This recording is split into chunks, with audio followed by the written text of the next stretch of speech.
Hola, buenas tardes a todos y bienvenidos a una sesión más en el Colegio de Médicos.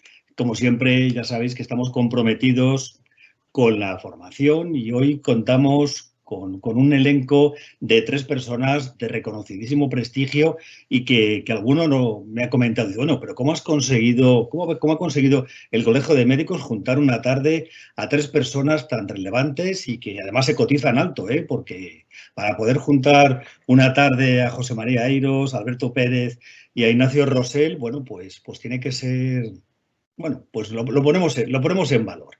Y nada, pues simplemente daros la bienvenida a todos, agradecer a los ponentes su disponibilidad, agradecer también a Sanofi su ayuda y su patrocinio para que podamos hacer esta jornada. Y bueno, pues ya habéis visto los titulares, ¿no? Vamos a hablar de gripe. Parece que nos habíamos olvidado ya de la gripe y que solamente hablábamos del COVID y de vacuna. Y bueno, pues también tenemos que hablar de una enfermedad que tiene su incidencia, su morbimortalidad con la población y que además tenemos muchísima experiencia con la vacunación y que nos va a servir en un futuro a muy corto plazo y seguramente que alguna de las preguntas irá orientada sobre este tema, pues para poder controlar un poquito esta pandemia que nos está trastornando a todos y ha cambiado el orden mundial. Y sin más, pues bueno, voy a pasar la palabra a José María Eiros Bouza, que nos va a hablar de etiología y diagnóstico de la gripe. La verdad es que por reseñar cuáles son las virtudes que caracterizan a mi amigo José María Eiros, pues me iba a ocupar un montón de tiempo, como con el resto de los ponentes. Entonces, bueno, pues no voy a robar mucho más tiempo y adelante, José María, es tu turno.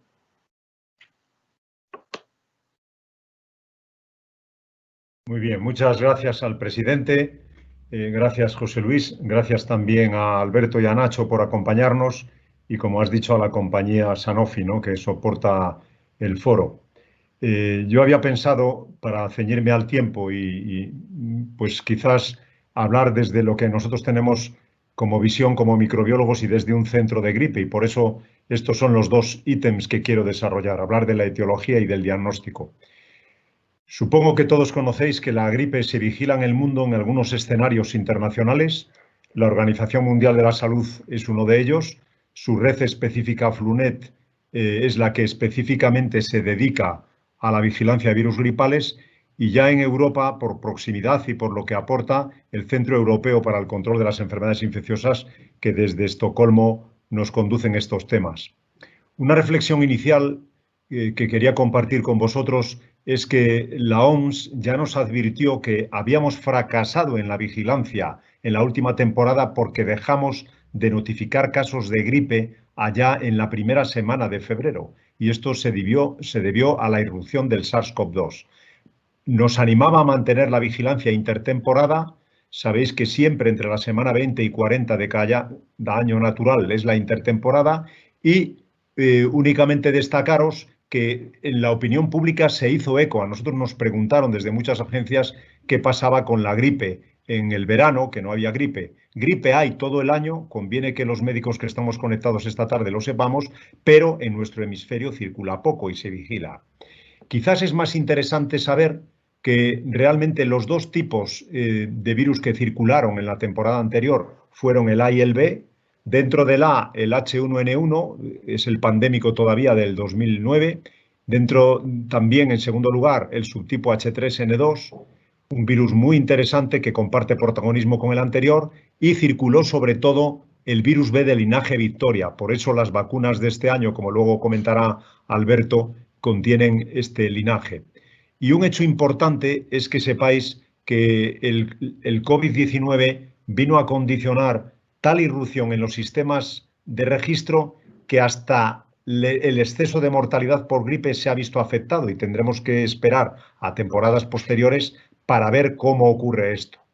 El agente etiológico de los virus de la gripe, dicho a las 6:10 de la tarde, un día de noviembre, puede representarse de una manera muy sencilla. Esta no es la más sencilla que hay, destacando que en su genoma tiene pues 8 segmentos, cada uno de los tipos, o el A o el B, de ácido ribonucleico, precedido por un complejo de RNA polimerasa que le otorga capacidad de replicación independiente.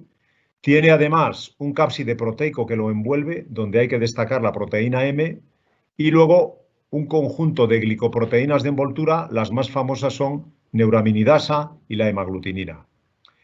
El análisis genético y el análisis antigénico sirven para caracterizar los virus gripales, para que desde los centros de gripe notifiquemos a la OMS qué virus circulan en una temporada y para que la OMS decida qué cepas se incluye en la vacuna de la misma. Y sirve también para evaluar con posterioridad las discrepancias que ocurren, que existen y no son infrecuentes, entre la cepa circulante y la que la OMS predijo. Este año, y si tuviéramos que dar un titular de lo que yo os cuente es esto, vamos a tener una seria dificultad, porque así lo ha notificado el hemisferio sur, los centros homónimos al nuestros en Chile, Argentina, Sudáfrica, Nueva Zelanda y Australia. Vamos a tener una seria dificultad, os decía, para reportar aislamientos de virus gripales, porque se estima que habrá poca gripe. Desde el punto de vista taxonómico, pertenecen a una familia de virus que tienen afinidad por el moco. Hay de los 7 géneros 3 que no infectan a nuestra especie, pero 4 que sí lo hacen. Y ahí tenéis representado a la derecha como unos clústeres de especies animales que se ven primariamente infectados. Ves que el virus de la gripe A es el más difundido en la naturaleza, no solamente en aves, sino también en mamíferos, tanto terrestres como marinos. Luego el B, el C y el recientemente descubierto D, y además las temporadas gripales son distintas y ahí tenéis también los segmentos. Cada año asistimos a esto, que traducido significa desde el punto de vista molecular que las polimerasas cometen errores en una tasa de 1 por 10 a la menos 3 o 1 por 10 a la menos 5, lo que significa que introducen mutaciones por cada 1000 o 100.000 nucleótidos en el genoma y que esto condiciona la deriva habitual de las variantes menores. En algunas ocasiones, cada uno de los 8 segmentos que tienen polimerasa pueden recombinar de manera independiente entre especies. Y esto es apasionante desde el punto de vista epidemiológico porque algunos reservorios animales, como el porcino, se erigen en vasos de mezcla antigénica para desde ahí emerger cepas como pandémicas.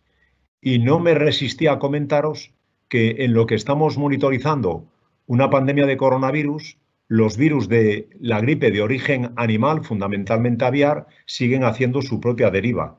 Ahí tenéis el H5N6, que está activo en China desde el 2014, ha ido infectando casi 1 millar de personas, pero fijaros, tiene una letalidad muy elevada, del 53%. No es un buen candidato a una pandemia, de momento tiene que atenuar. Otros como el H7, el H9 y algunos de ellos que no destaco, aislados en mamíferos marinos, en focas, pueden ser emergentes.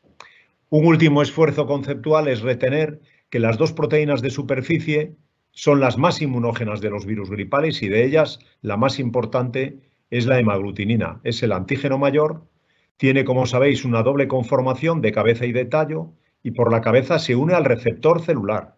De ahí que la conservación o la deriva de esta estructura de cabeza globular condicione la unión a los receptores de las células. Y nosotros trabajamos construyendo con los otros 2 centros de gripe árboles filogenéticos, secuenciando virus, subiéndolos a una base internacional que se llama GISAID, que ahora se dedica también al coronavirus, y en definitiva viendo la trazabilidad de la circulación de las cepas gripales por el mundo. Siempre hemos trabajado en esto, una parte muy aplicada de nuestro grupo ha sido trabajar en etiología y epidemiología. Desde el año 2009, con el grupo del doctor Jesús Bermejo, pudimos trabajar también en respuesta inmune, pudimos diseñar algunos métodos propios, como veis abajo, con el doctor Varillas, para identificar genes y luego hemos hecho algunas aproximaciones a la reflexión en la evaluación de las vacunas, incluso de las vacunas también pandémicas. Estas labores se conjuntan dentro de nuestras tareas esenciales, como son la vigilancia epidemiológica y virológica. Acompañamos al Centro de Barcelona y al de Majadahonda y somos coordinados por el Centro Nacional de Epidemiología. La OMS emite el Weekly desde hace 47 años y la Junta de Castilla y León, en el grupo que lidera Tomás Vega, pues también notifica de una manera muy similar los resultados del programa de vigilancia. Con esto he hablado en la parte de la etiología y entro en la segunda parte para ajustarme al tiempo. Es muy interesante retener que el diagnóstico de gripe depende de 4 variables. En primer lugar, de que dispongamos de medios humanos y técnicos. En segundo lugar, de la cultura de la organización en la que es determinante la proximidad con los clínicos.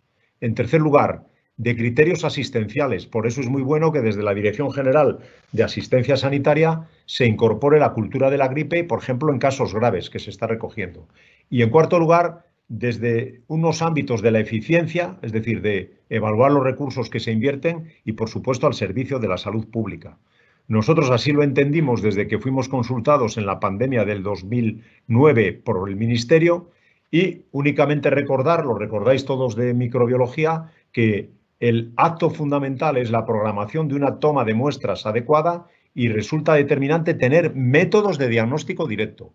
De esos 4 que os listo, el primero es visualizar, que no vamos a comentar. El segundo, aislar mediante cultivo. Hoy en día solo lo hace el centro de gripe y el hospital clínico en nuestra ciudad. Y la tercera y cuarta modalidades son detectar antígenos y ácidos nucleicos. Nuestros grupos tienen una consolidada experiencia detectando antígenos. Son pruebas muy asequibles, como vais a ver, y también en las técnicas moleculares. Las ventajas de la detección de antígeno es que hay muchos formatos. Probablemente los más importantes son los que se comercializan, como veis, en soporte de nitrocelulosa. Son fáciles de transportar, no requieren temperatura especial para almacenarse, tienen un coste bajo y ofertan resultados en un cuarto de hora.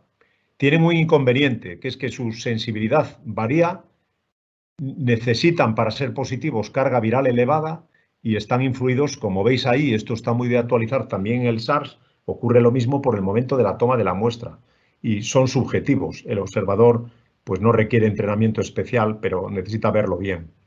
Las técnicas de determinación de ácidos nucleicos aportan mayor sensibilidad.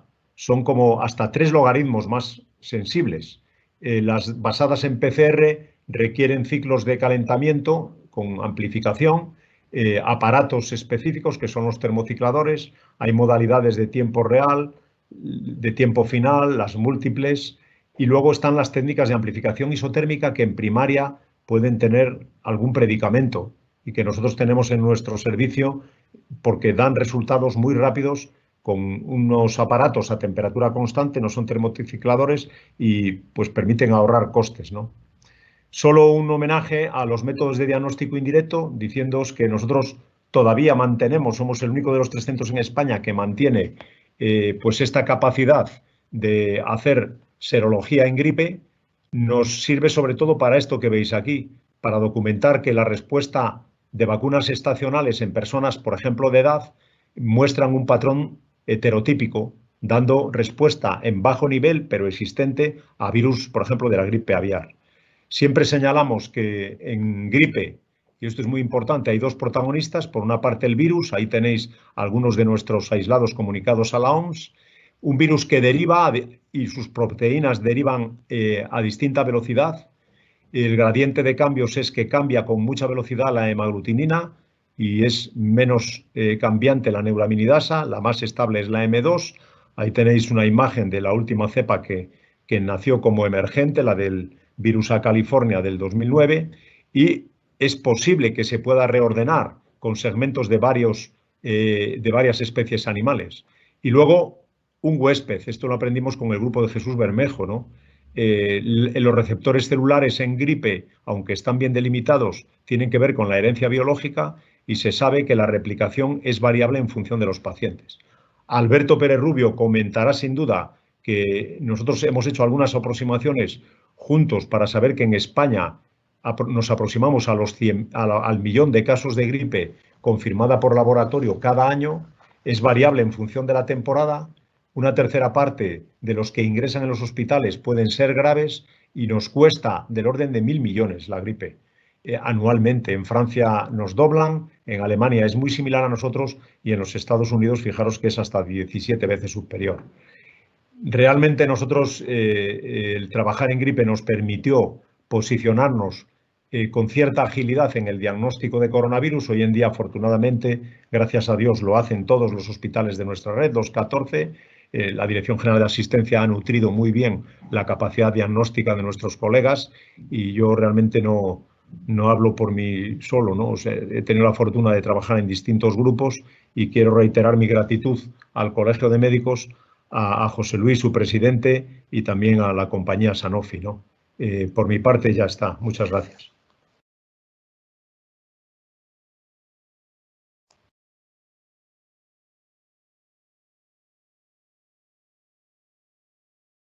Sí, muchas gracias al doctor Oiros. Siempre es brillante y además siempre es muy didáctico y es capaz de concentrar todas las claves importantes de lo que nos quiere explicar de una forma muy, muy clara.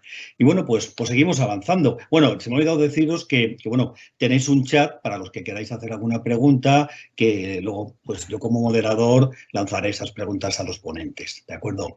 Y nada, pues continuamos con nuestra sesión de hoy y a continuación, pues Alberto Pérez Rubio nos va a contar cuál es el impacto de la gripe a nivel cardiovascular y de qué forma, bueno, pues influye en la morbimortalidad de esta enfermedad tan importante. Adelante, Alberto. Muy bien, muchísimas gracias. En primer lugar, como no podía ser de otra forma, agradecer a José Luis, al doctor Almudí y al Colegio de Médicos de Valladolid y a Sanofi Pasteur por la posibilidad de estar aquí esta tarde para hablar de un tema que yo, como especialista en medicina preventiva y salud pública, pues lo catalogo de apasionante, ¿no? Porque la gripe va mucho más allá de una mera infección vírica que origina un cuadro respiratorio. Lo que supone la gripe todavía está por determinar, está por evaluar. Hoy vamos a hablar, de ahí el título de la presentación, la vida secreta de la gripe. Lo que me han pedido hoy es que evaluemos el paciente con riesgo cardiovascular y qué aporta la vacunación en este grupo. Pero como digo, realmente la carga de enfermedad que supone la gripe aún está por determinar. Nosotros el año pasado, cuando digo nosotros, digo la ciudad de Valladolid, porque tanto el Hospital Río Ortega como el Clínico de Valladolid hemos participado en un estudio multicéntrico con 4 países europeos para determinar esa carga de enfermedad, ¿no? Bueno, pues vamos a empezar. Este es mi conflicto de intereses.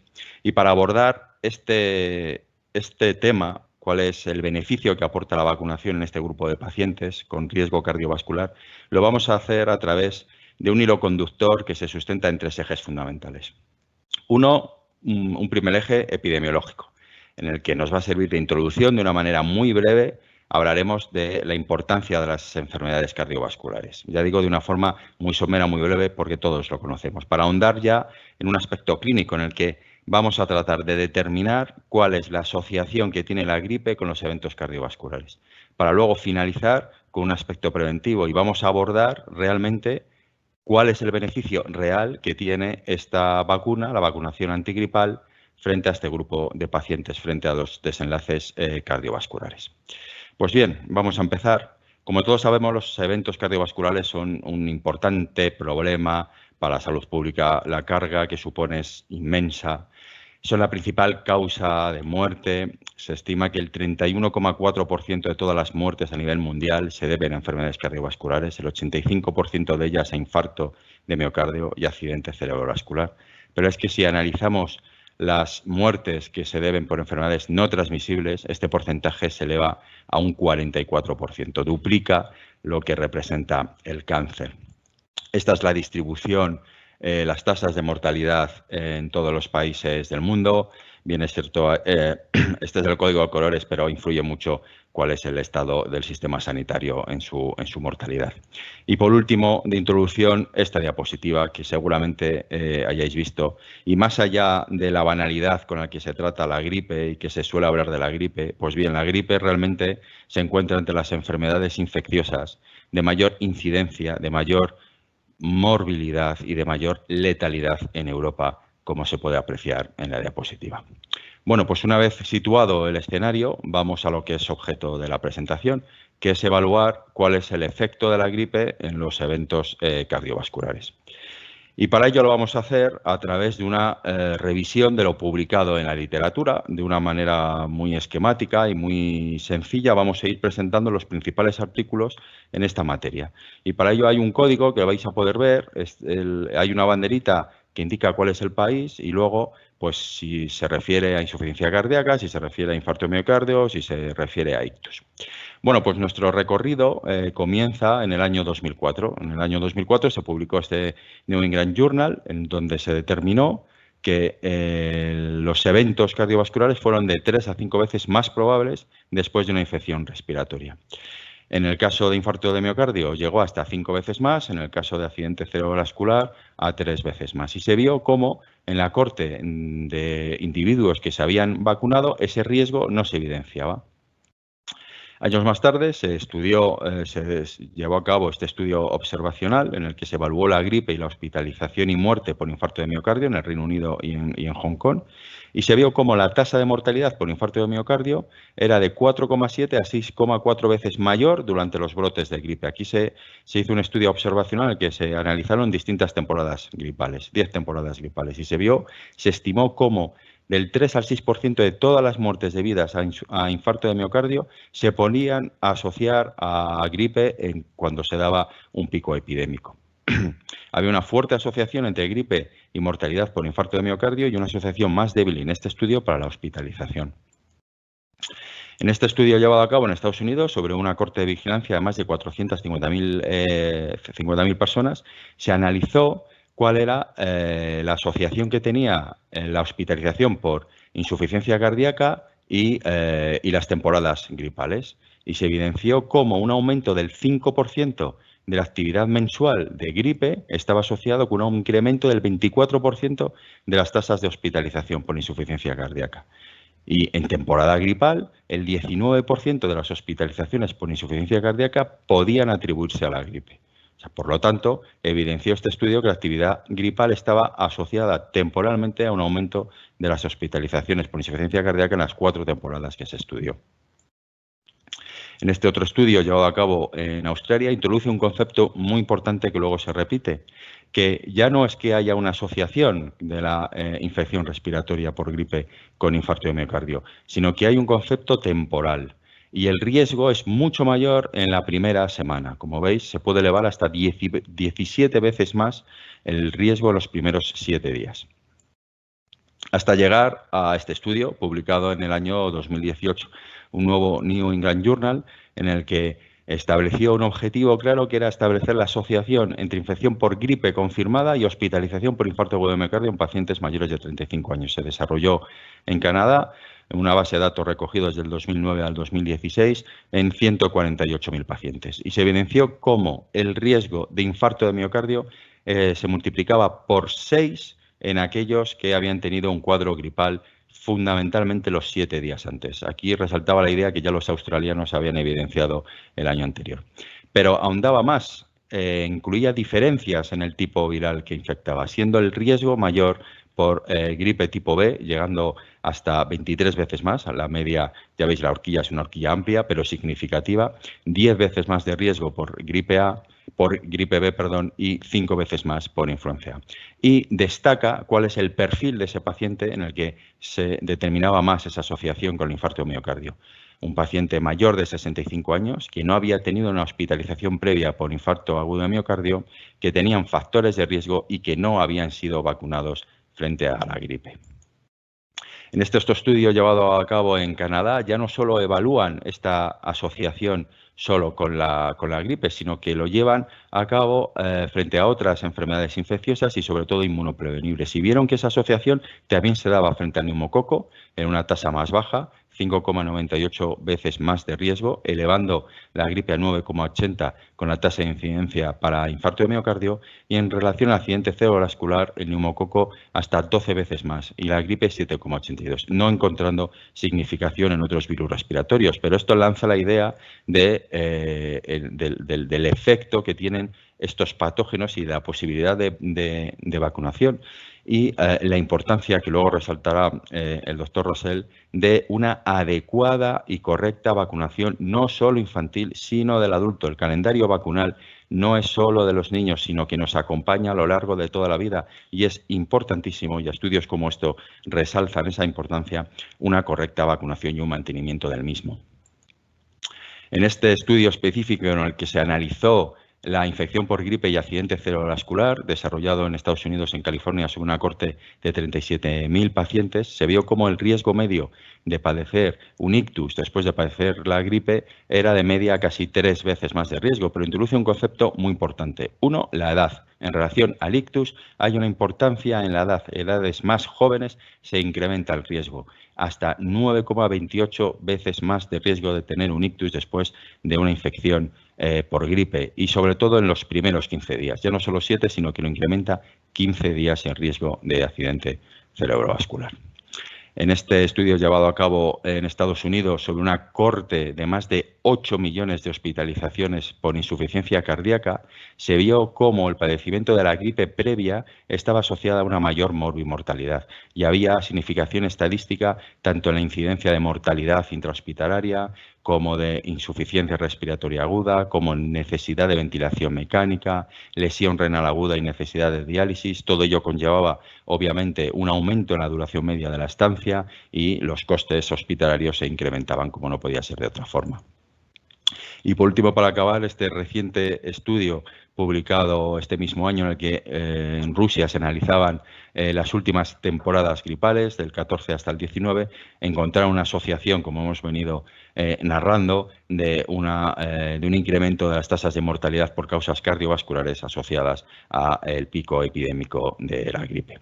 Con todo ello, concluimos esta primera parte en el que la asociación entre gripe, infecciones respiratorias y los desenlaces cardiovasculares han sido evidentes durante muchos años. Con independencia del planteamiento observacional, como hemos visto en la charla, existe una asociación clínicamente significativa, que en los últimos años lo que han proporcionado son datos con una evidencia mucho más sólida y han permitido cuantificar ese riesgo, ¿no? Determinando, para que nos vayamos con ideas, que el infarto de miocardio supone de 6 a 10 veces más riesgo de padecerlo después de un cuadro gripal, fundamentalmente en la primera semana desde la infección, que el riesgo de accidente cerebrovascular se incrementa de 3 a 8 veces más, con un periodo más largo, y que se incrementa en edades más jóvenes, y que el riesgo de hospitalización y el aumento de tasas de hospitalización está asociada a la gripe, incrementándose hasta 24% cuando se incrementa un 5% la actividad gripal. Y bien, y toda esta asociación que hemos visto que existe, ¿cómo es posible? ¿Qué mecanismo biológico explica esto? Bueno, pues de una manera resumida y de una manera muy breve, pues os lo he querido transmitir de esta forma. Una infección gripal lo que origina es un aumento de la demanda metabólica que puede originar una isquemia miocárdica y puede originar un efecto directo por la propia lesión que pueda tener el virus sobre las células miocárdicas, produciendo una miopericarditis, una miocarditis o conduciendo a una insuficiencia cardíaca crónica, o bien un efecto indirecto, ¿no? Por una respuesta inflamatoria y una estimulación inmunitaria sistémica que lo que va a originar es una inflamación del endotelio, una ruptura de las placas ateroscleróticas que va a conllevar, bueno, pues a la eliminación de trombos que provocan el accidente cerebrovascular o el infarto de miocardio. Bueno, pues bien, una vez establecida, como digo, la asociación entre gripe y el padecimiento de algún tipo de enfermedad cardiovascular, la siguiente pregunta es obvia. Bien, ¿y si nos vacunamos realmente la vacunación nos aporta algo? Bueno, pues esto vamos a intentar de despejarlo en esta última parte. Y para ello, pues os presento este artículo. Como veis, los artículos que os estoy presentando, todos ellos tienen un impacto enorme, ¿no? Este fue publicado en el 2018, un Circulation, en el que determinaba cómo la vacunación anual después del diagnóstico de insuficiencia cardíaca se asoció de manera significativa a una reducción del 19% de riesgo por cualquier muerte y también del 19% de disminución de muerte por causas cardiovasculares. Este artículo fue de tal calado en esta revista que fue objeto de una editorial, un comentario editorial un año más tarde, ¿no? En el que os leo algunas de las frases que decían, ¿no? Porque yo creo que el peso que tienen las mismas pues obliga a su lectura. Dice que constituye un argumento sólido a favor de la vacunación antigripal anual en pacientes con insuficiencia cardíaca para mejorar la mortalidad por cualquier causa y por causas cardiovasculares. La vacunación antigripal se presenta como un elemento fundamental en la atención de alta calidad para los pacientes con insuficiencia cardíaca. También introduce una idea de que las tasas de vacunación siguen siendo decepcionantemente bajas en esta población de alto riesgo y que, por lo tanto, hace una recomendación enérgica para elevar la vacunación en este grupo de pacientes. En este estudio llevado a cabo en Taiwán sobre 2 cohortes emparejadas, analizaba cuáles eran los eventos que se producían en pacientes que habían sufrido un accidente cerebrovascular y comparaban la cohorte vacunada frente a la no vacunada y evidenciaron cómo en la cohorte no vacunada el número de eventos adversos era significativamente mayor para todo lo que estudiaron, como se puede ver en la diapositiva, para neumonía, para septicemia, infección urinaria, admisión en unidades de cuidados intensivos, duración de la estancia. En este estudio que se llevó a cabo en Estados Unidos, se analizó sobre una base de datos nacional de casi 30 millones de adultos cuál era el impacto que tenía la vacunación frente a infarto de miocardio y se vio cómo disminuía la vacunación un 10% en aquellos pacientes que se habían vacunado. Y 2 metaanálisis, uno llevado a cabo en Australia, donde significaba la vacunación antigripal, estimaba una efectividad del 29% contra el infarto agudo de miocardio y en este metaanálisis llevado a cabo en Canadá lo elevaba hasta un 36% la prevención frente a riesgos cardiovasculares. Bien, ante estos datos, evidentemente la vacunación se presenta como una intervención clave para la prevención del infarto de miocardio, de un nivel similar al de dejar de fumar, incluso superior pues, al uso de estatinas o de fármacos hipertensivos. Por ello, la vacunación antigripal está recomendada por todas las autoridades sanitarias, organismos asesores y sociedades médicas en este momento y constituye una de las actividades preventivas en el paciente con riesgo cardiovascular. Y recientemente ha salido publicada a nivel nacional esta guía en el que evalúa la gripe y los eventos cardiovasculares, una revisión clínico-epidemiológica multidisciplinar avalada por las principales sociedades médicas en España, en donde resalta la importancia y la recomendación de vacunación en este grupo. Y bien, pues para acabar, 5 ideas para que nos vayamos a título de forma de resumen de la charla. 1. Las enfermedades cardiovasculares, como sabemos, suponen la primera causa de muerte en el mundo y que cada vez hay más datos que demuestran cómo la gripe es un factor desencadenante o agravante de los desenlaces cardiovasculares. Para que nos vayamos con 2 ideas, el infarto de miocardio es aumentado hasta 6-10 veces más en el plazo de una semana con un padecimiento previo de gripe y accidente cerebrovascular de 3 a 8 veces. La vacunación frente a la gripe protege frente a esos desenlaces cardiovasculares. Un 36% se redujo la vacunación antigripal y hasta un 53% hay algún estudio en el que reduce la vacunación estos eventos cardiovasculares. La vacunación antigripal está recomendada para personas con enfermedades cardiovasculares por todas las guías y autoridades sanitarias y que el uso de la vacuna antigripal es óptimo en esta población y nosotros como médicos no podemos hacer otra cosa que fomentar, divulgar su uso y promover la vacunación para este grupo de pacientes. Y con esto, pues, os doy las gracias por escucharme y estoy bueno, pues listo para las preguntas que queráis hacerme. Muy bien, muchas gracias, Alberto. Estáis ajustando todos perfectísimamente bien al tiempo estipulado y estáis dando unas claves súper interesantísimas que ponen en valor, por un lado, el riesgo que tiene la gripe desde el punto de vista de la morbimortalidad y la importancia que tiene la vacunación. Y para hablar de las vacunaciones, pues tenemos ahora a Nacho Rosell, a mi buen amigo Nacho Rosell, que es un gran experto en estos temas, como el resto de los ponentes. Pero bueno, ahora como tienes tanta repercusión mediática, es un lujo poder contar hoy contigo. Adelante, Nacho.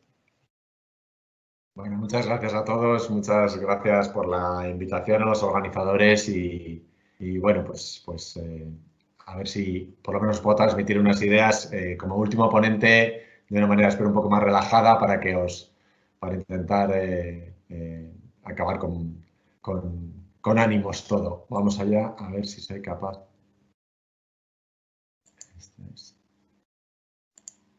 Bien, ¿veis la presentación?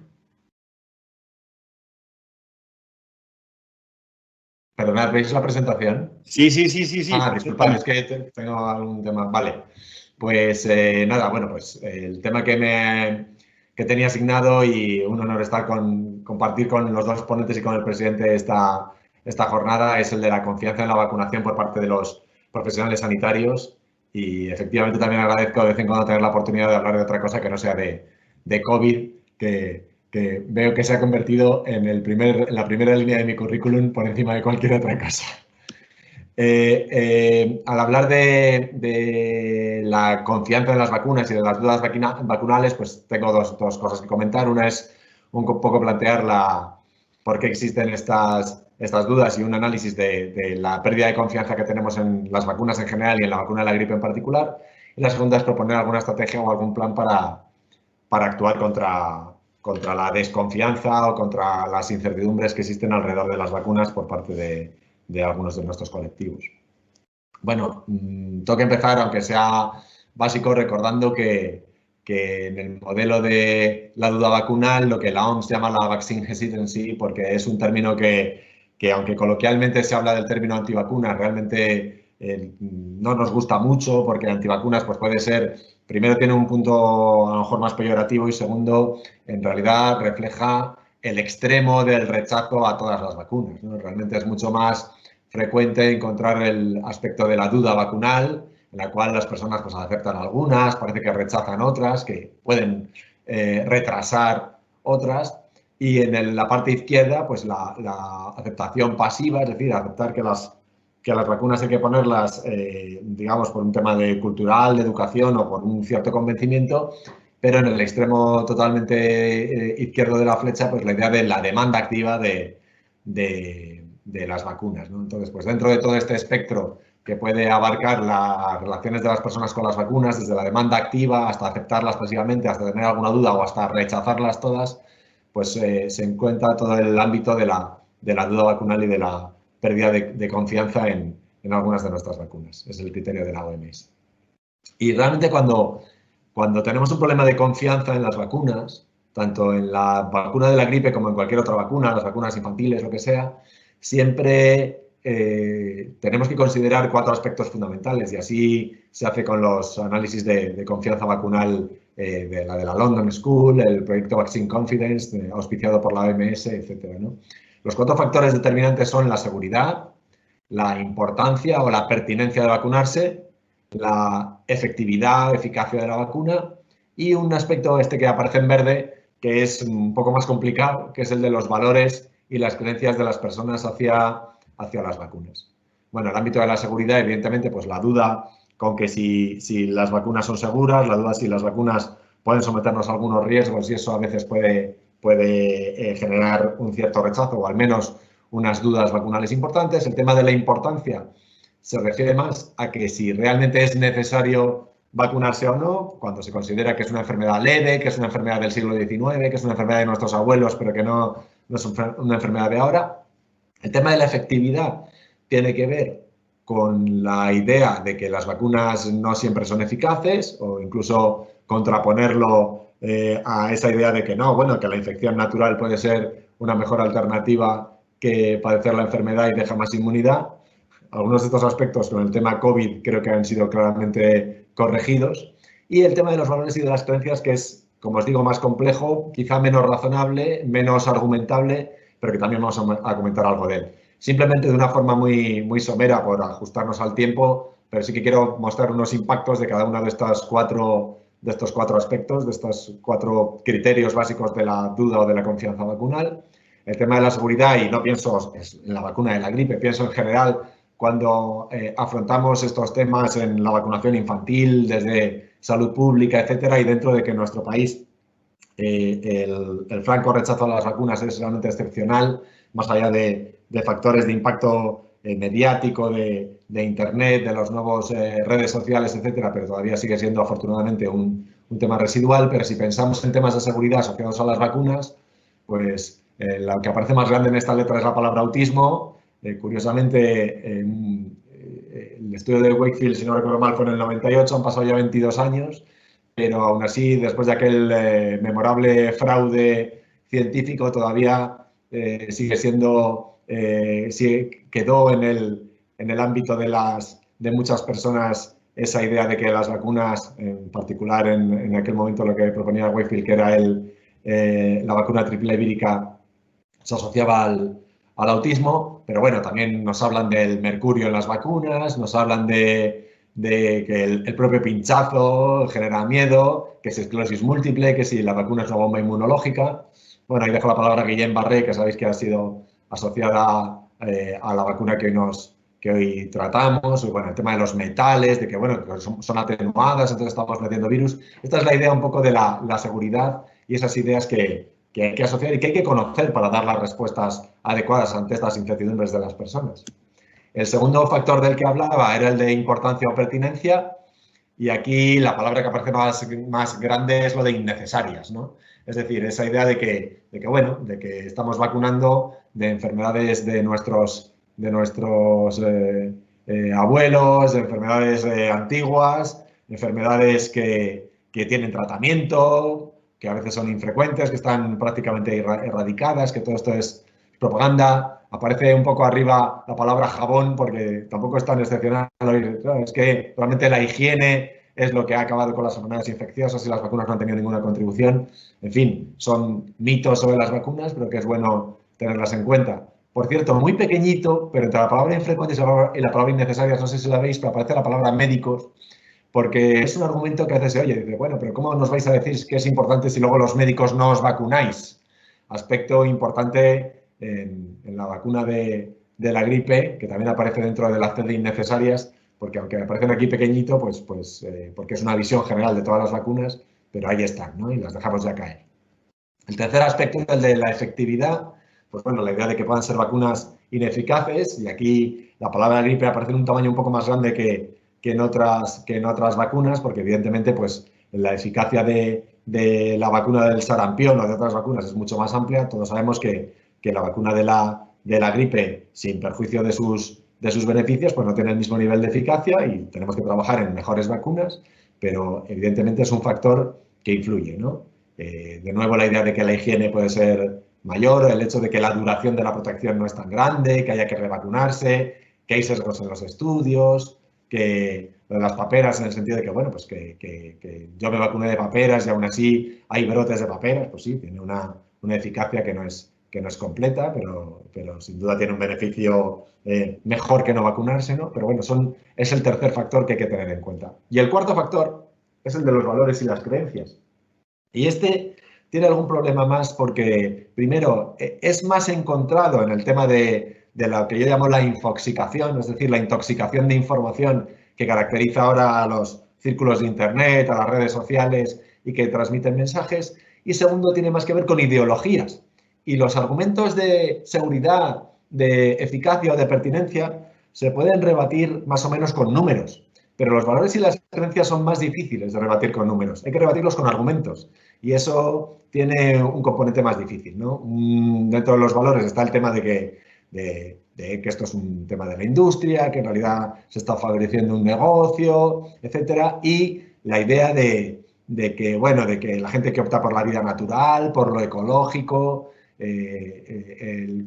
los movimientos contrarios a las vacunas en general son movimientos, por ejemplo, muy pro lactancia materna, por supuesto, o sea, nadie va a discutir aquí el enorme beneficio de la lactancia materna, pero en este contexto se asocia mucho que si la lactancia, digamos, está dando unas defensas al niño, al recién nacido, cómo argumentar que esto también genera defensas y que no hace falta vacunarse, ¿no? Incluso algún mensaje que se ha querido dar con la mejor intención promocionando la lactancia materna, cuyo beneficio es indiscutible, que nadie interprete mal, por favor. La lactancia materna es la defensa número 1 y en salud pública la proponemos y la promovemos activamente, pero algunos de los mensajes, algún lema de la OMS algún año que dice la lactancia materna, la primera vacuna, ha podido en ocasiones ser malinterpretado y generar algún problema en este ámbito, ¿no? Entonces, bueno, no quiero usar productos con conservantes o las terapéuticas alternativas, lo espiritual, el reiki, la homeopatía, este tipo de cosas. Bien, pues vistos estos 4 argumentos, ¿en qué situación estamos? Bueno, en España no estamos nada mal. Esta es la pregunta en el estudio de confianza global de la OMS de 2016 de cómo estaban en la confianza de las personas en las vacunas. En concreto, esto es con respecto a la seguridad, que es el aspecto que normalmente más se cita como como asociado a las vacunas. Y vemos que en España tenemos un color relativamente claro. Realmente, en general, pensamos que las vacunas son básicamente seguras, y tenemos unos vecinos al norte, que son los franceses, donde tienen un severo problema, porque aproximadamente el 40% de los franceses no está de acuerdo con la idea general de que las vacunas son seguras. El 40%. Por lo tanto, me parece que, bueno, eso está influido pues, desde por programas de televisión, por actuaciones sobre la opinión pública, por redes, por alguna persona significativa que se haya manifestado en este sentido y que tenga mucho seguidismo por parte de la población. Pero bueno, esto que ahora todavía, o afortunadamente quizá nunca, no ocurre en nuestro país, pues que tenemos unos vecinos muy cerca donde ocurre, y por lo tanto tenemos que estar alerta ante la posibilidad de que esto se desarrolle. Esto es en el año 2018, el estado de la confianza en las vacunas en la Unión Europea, es el Vaccine Confidence del 2018, el último disponible hasta la fecha, y vemos que en general los datos que podemos ver en esta diapositiva muestran pues, que en general se piensa que las vacunas son importantes, apenas el disagree, que falta una A, pero bueno, venía en el informe, los que están en desacuerdo son un 2,8% en que las vacunas no sean importantes, o sea que es excepcional, que la triple vírica, que las vacunas son seguras, que son efectivas, pero fijaos dónde está el mayor porcentaje de desacuerdo. Y el mayor porcentaje de desacuerdo, y estos son en la población, y en concreto esto es en la población española, el mayor porcentaje de desacuerdo es que la vacuna estacional de la gripe sea importante. Un 17,6% de la gente dice que no, de la población, no estoy hablando de los sanitarios, y que la vacuna estacional de la gripe sea segura, no se está de acuerdo en un 15%. Quizás en contraste con las vacunas del calendario infantil, y que nos queda pues mucho por trabajar en el calendario de vacunas del adulto y la concienciación de la población con este tema, ¿no? Ten en cuenta que el estudio se hace en la población general, no solo en la población mayor, que puede ver más claro este beneficio, pero en todo caso es importante. A ver, el estudio se basa en una muestra de 1.000 personas a nivel nacional, pero bueno, es el reparto que le tocó a España en esta muestra mundial, y no deja de tener su interés. Para, digamos, un poco de tranquilidad o no, esta misma encuesta se hace a los sanitarios.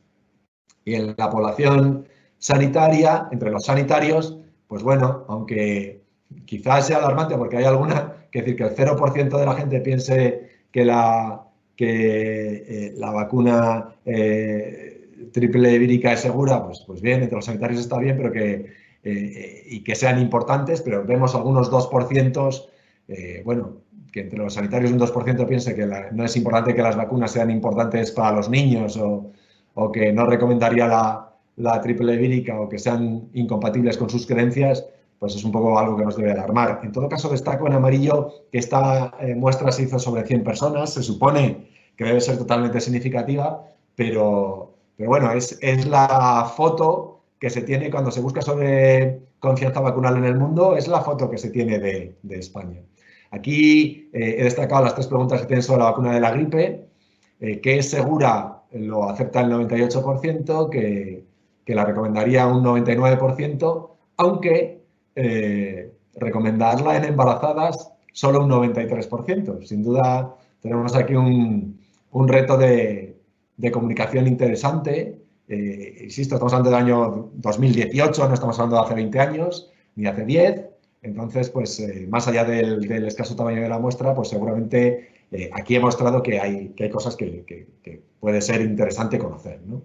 Bien, y una vez que vemos la foto de cómo está la cosa, y que bueno, hay países que tienen claramente muchas más dudas que nosotros, pero bueno, que existen esos pequeños porcentajes que también pueden ser relevantes en nuestro caso, vamos a ver qué hacemos, ¿no?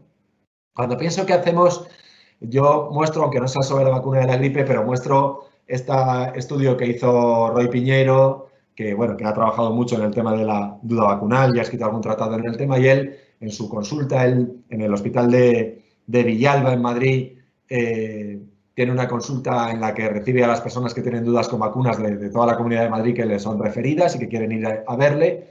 Pues los principales motivos para no vacunar en las vacunas infantiles son temas como la presencia de mercurio. Curiosamente es lo más frecuente. Cuando él le responde, es que las vacunas no tienen mercurio, pues digamos es una respuesta, ¿no?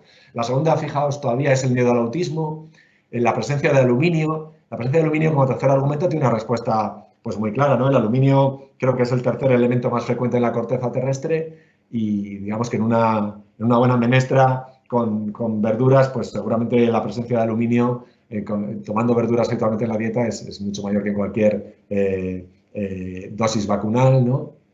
Que las condiciones higiénico-sanitarias son suficientes, bueno, creo que esto en algunos casos ha quedado claro que no más allá de la pandemia que nos afecta, que las vacunas alteran la inmunidad natural, claro, efectivamente, es que por eso funcionan, la alteran, pero la alteran para reforzar nuestras defensas, no la alteran en el sentido de alteración defectuosa, que tienen estabilizantes y conservantes. Yo me pregunto si la gente querría meterse una vacuna que no los tuviera y por lo tanto que no tuviera garantías de estabilización y conservación. En fin, que son un negocio.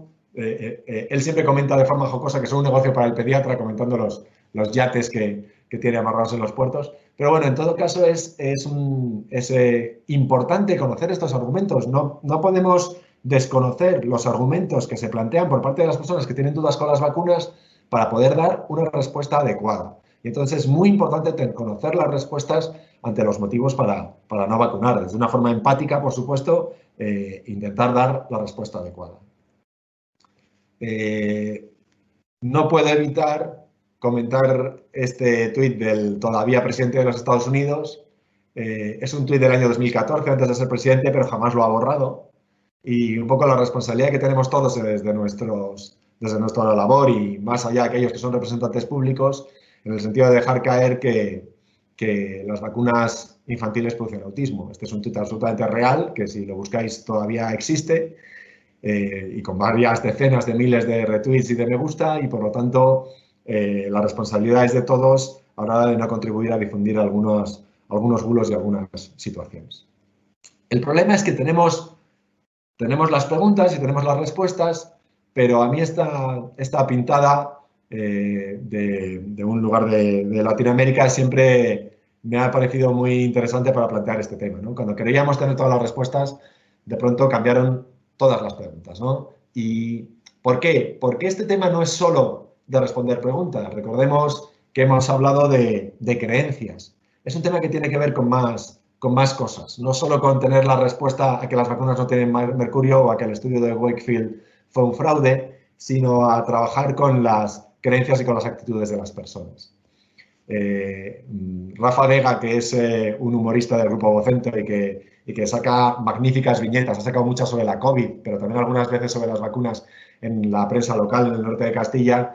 Siempre me encantó esta viñeta que tiene ya 5 años. Y de si ustedes los médicos fuesen tan atractivamente persuasivos como los grupos contrarios a las vacunas, nuestros hijos no caerían enfermos, ¿no? Bueno, más allá de la ironía y de la broma, él en el fondo está revelando cómo esto no es solo un tema de respuesta, sino es un tema de persuasión. Y yo creo que es muy importante saber cómo funciona este asunto. Aquí lo que quiero recordar es que tenemos mucho que aprender todavía, no solo de anatomía, de fisiología, de patología, de microbiología o de cirugía. Tenemos que aprender de comunicación, tenemos que aprender de empatía y tenemos que aprender de argumentos para la persuasión.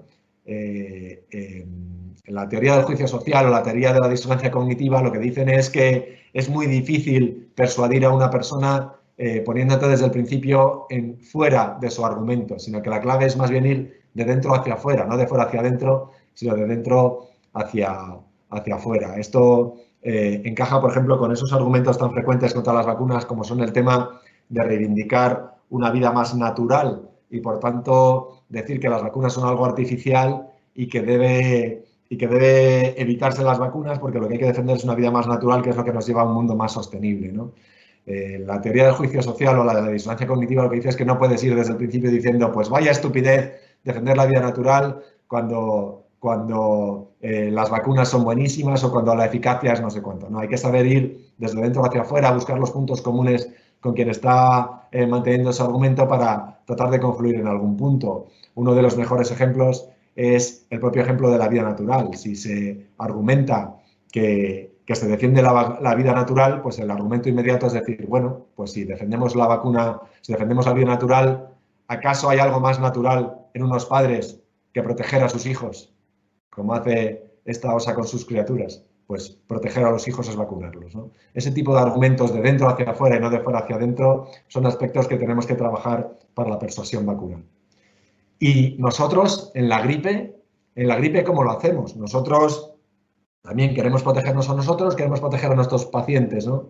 En el consenso para la vacunación frente a la gripe en el personal sanitario, el consenso nacional con la participación de muchas sociedades científicas, esto se publicó creo que en quimioterapia hace unos años, pero está recogido en numerosas fuentes, pues se mencionó los 3 argumentos clásicos para la defensa de la vacuna: el argumento de necesidad, el argumento de ética y el argumento de ejemplaridad.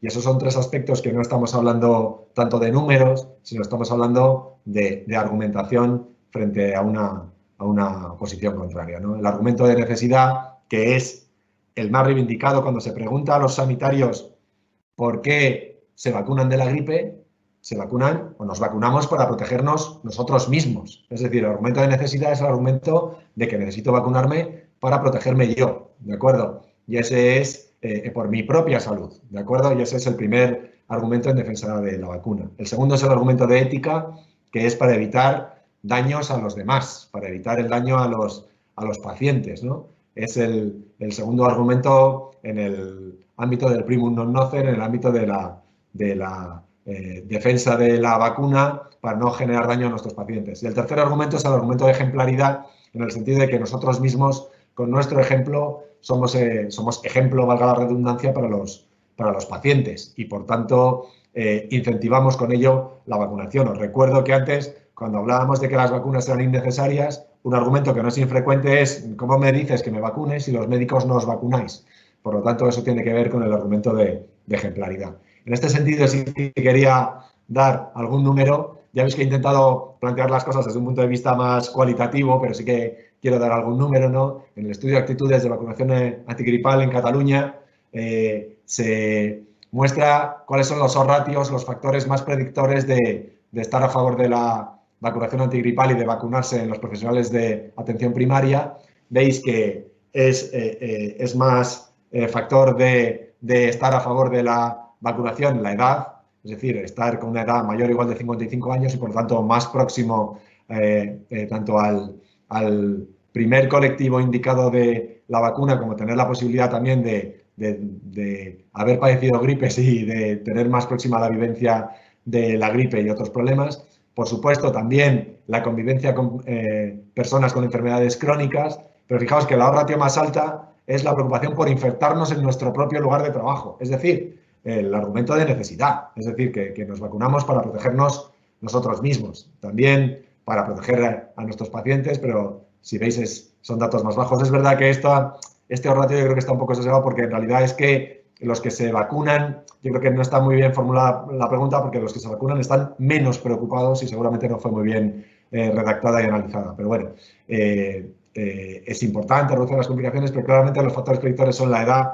la convivencia con enfermedades crónicas y con alto riesgo y el miedo por preocuparse. Es decir, fundamentalmente el argumento de necesidad, aunque también, por supuesto, el argumento de ética y el de ejemplaridad.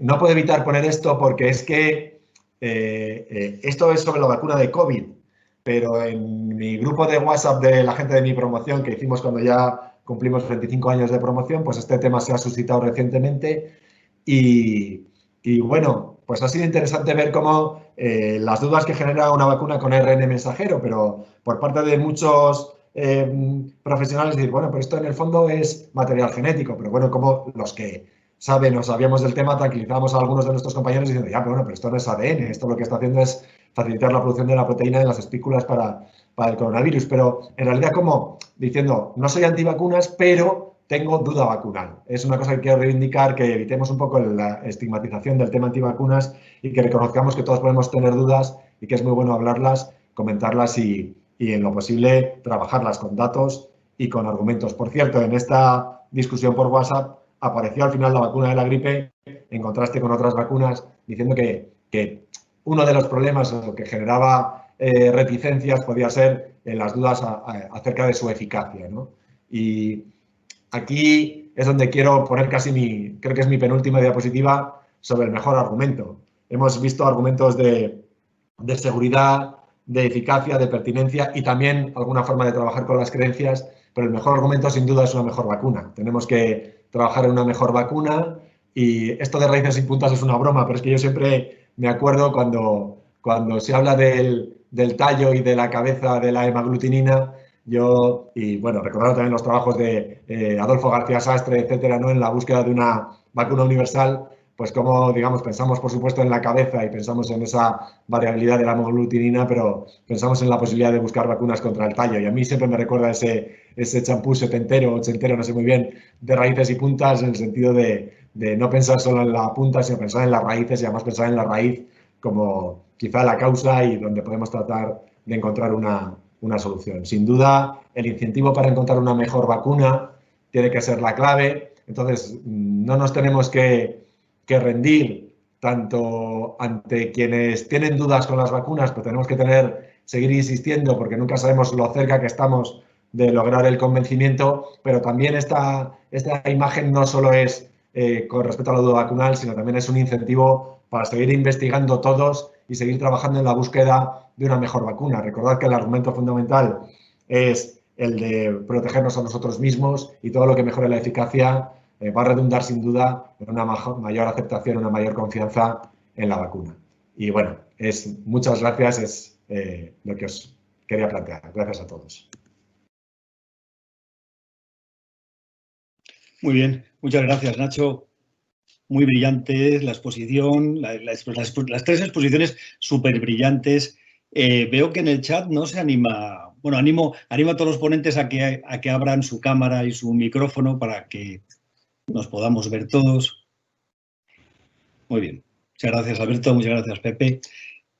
Yo creo que cuando ves el chat y dices, bueno, espero preguntas, ¿no? Y ves que cuesta un poco que aparezcan las preguntas y bueno, pues piensas, es que todas las exposiciones han sido tan brillantes, tan claras, tan contundentes, que no generan ninguna duda, ¿no? Yo nunca quiero pensar que es que les hemos aburrido. Entonces, bueno, pues la misión del ponente siempre es lanzar preguntas para animar un poco a todos, ¿eh? La verdad es que, bueno, súper interesante. Y has finalizado, Nacho, con una cosa que había notado yo para hacer una pregunta, ¿no? Pero y ya por proximidad en el tiempo te voy a decir, ¿tú crees que uno de los problemas que tenemos a la hora de mejorar la adherencia, el número de personas que se vacunan año a año, es teniendo en cuenta dos cosas. Una eficacia baja, y luego me sorprende que ahora cuando hablamos de eficacia del COVID, todos tienen unas eficacias súper maravillosas, ¿no? Y el hecho de tener que revacunarse, ¿no? El no conseguir una vacuna universal que garantice una inmunidad duradera y que evite tener que estar revacunándose constantemente. Es un problema técnico, hay quien dice que es un problema interesado por parte de las farmacéuticas, ¿no? Que se quedarían sin negocio. Y esa es una pregunta que os lanzo a los tres ponentes, ¿eh? Entonces, bueno, pues, Nacho, bueno, como te has dirigido en primer lugar, si quieres contesto, pero no de la parte técnica, porque ahí, estando José María, yo jamás diría una pregunta sobre el tema técnico microbiológico, ¿no? Pero yo lo que recojo es la idea de las ideas que plasma la gente. No digo que puedan ser más o menos acertadas, pero me parece importante que hay que conocer esos argumentos, es lo que he intentado transmitir. Parece claro que una vacuna mucho más eficaz, si el principal argumento es el argumento de necesidad y es el que más se manifiesta en las encuestas, pues una vacuna más eficaz evidentemente va a generar más adherencia. Eso está claro. Y luego, en el fondo al decir que si las farmacéuticas que se lo quieren sacar, en el fondo estás manifestando esa idea de la ideología, de eso que siempre hay detrás de decir, no, es que esto es un negocio, es que tal, ¿no? Entonces, ¿cómo se facilita ese trasfondo detrás de la creencia que es alentado fácilmente, ¿no? por parte de ese tipo de argumentos que están en el ámbito de las creencias, no necesariamente basados en la evidencia? Yo creo que la clave es que tenemos que incentivar, y por eso mostraba esas personas que estaban picando en la mina de diamantes, tenemos que incentivar no solo el cumplimiento vacunal, sino seguir trabajando en la mejora de la investigación. Por cierto, no lo he comentado y me parecía importante ratificar que este año estaba teniendo muchísimo más éxito la vacuna de la gripe.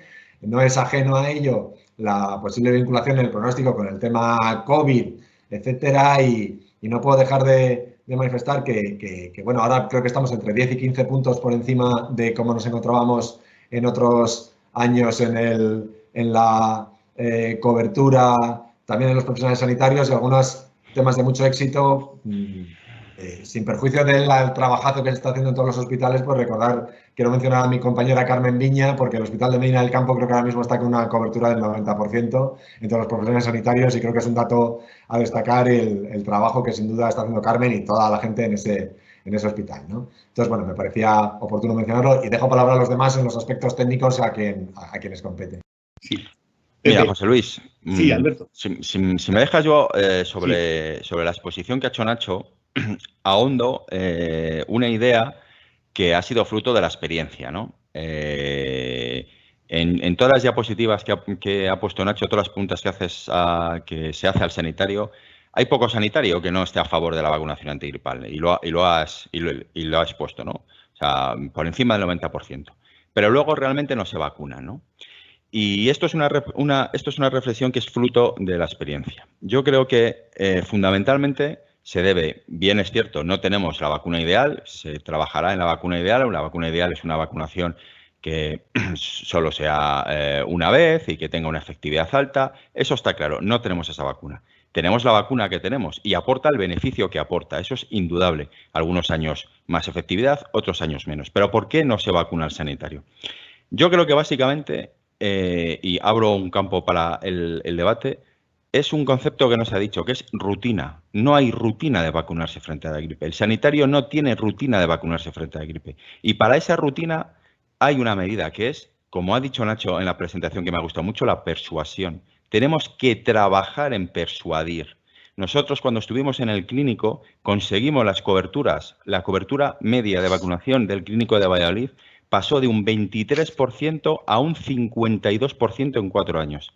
Y eso se consiguió persuadiendo, hablando con todos, con trabajo de día a día durante la campaña gripal. Tú te has vacunado, ¿por qué no te vacunas? Y en el por qué no te vacunas, rebatirle y hablarle. Yo creo que al final es cuestión, y lo vuelvo a decir, de rutina. No hay una confianza plena en esta vacuna por este motivo. Es una revacunación anual, no tiene una efectividad muy alta, y el sanitario tiene una rutina de no vacunarse que hay que cambiar con el esfuerzo y con el trabajo y con la persuasión, como ha dicho Nacho. Muy bien, muchas gracias, Alberto.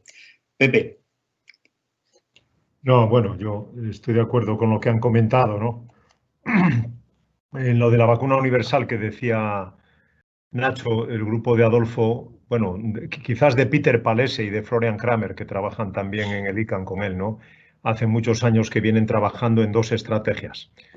Es evidente que la acumulación de mutaciones que hace la neuraminidasa, que es el antígeno que constituye hoy en día, en el año 2020 todavía, el diseño de vacunas antigripales, estas mutaciones acumuladas pueden dar problemas de efectividad vacunal real en la temporada, ¿no? Porque es así. Quizás las aproximaciones que hace el grupo este de Nueva York, hay otros en el MIT y en el Mass General de Boston que trabajan en M2, Peter Palese también lo ha hecho, es decir, una proteína más profunda pero más conservada, y que en definitiva, si es capaz de ser inmunógena y de despertar respuesta de anticuerpos eficiente, neutralizantes me refiero, pues sería una gran candidata a la vacuna universal. Hay también neuraminidasa. Nosotros en el contexto de la gripe pandémica del 2009 lo vivimos con Alberto y con Javier Castroeza en la consejería, ¿no? Pero desarrolló David Averillas un método de melting para documentar, en fin, la circulación de neuraminidasa, y no solo hemaglutinina. O sea, la neuraminidasa está ahí abandonada, pero también muchos grupos lo han utilizado como modelo vacunal. Resumiendo, la vacuna universal es la piedra filosofal. Sería importante coger un antígeno conservado más profundo en la estructura del virus, en el esquema ese que os mostraba se ve claramente. No hay que olvidar que el peaje que pagamos a la ineficiencia vacunal es derivado de la propia deriva y de la mutación de cada año en la hemaglutinina. Me ha gustado lo que has puesto de raíces y puntas con el tallo, ¿no? Pero claro, ahí hay un tema muy bonito que es las proteasas que hay en el árbol respiratorio, que son las que escinden la hemaglutinina para ser activa, que es otro tema. Otros grupos aproximan por ahí. Yo creo modestamente que no la veré en vida, la vacuna universal, porque es una gran quimera.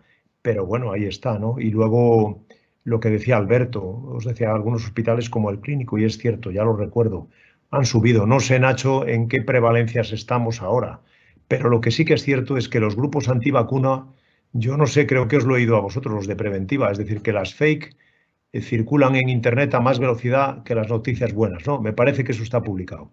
Entonces, cuidado, porque los grupos antivacunas ahora mismo con el COVID también está haciendo daño. Y de hecho, pues sería una oportunidad magnífica, ¿no? Lo que pasa es que también hay un problema, ayer a mí me lo preguntaron en un foro, de desabastecimiento, ¿no?